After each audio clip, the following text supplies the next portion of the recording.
Hi, this is John Toberman from Grease R&D. What you just witnessed here was a physical seizure on the ASTM D2596 4-ball weld test. Basically, this test is designed to measure the load-carrying properties of a grease, and we ran this test at 250 kilograms of force. Now, when there's a weld stage, as you can see here, there's a top ball that's originally ran at 1760 RPM for 10 seconds until a physical seizure happens. So with a normal lubricating grease, you're going to want to be adding, like let's say you have a lithium grease, you're going to be adding sulfur compounds or components or other EP additives to it.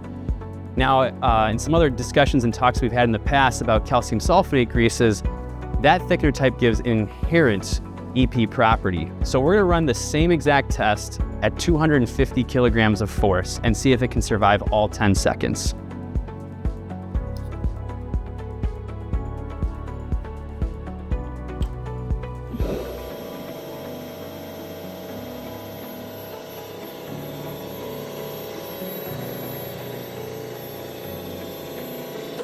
So as you can see, that grease did not in fact weld at 250 kgf. This particular grease, the MagnaPlate 1100 HDPM, will not weld until 500 kilograms of force, just showcasing why it's so important to have a calcium sulfonate grease inside your heavy-duty applications.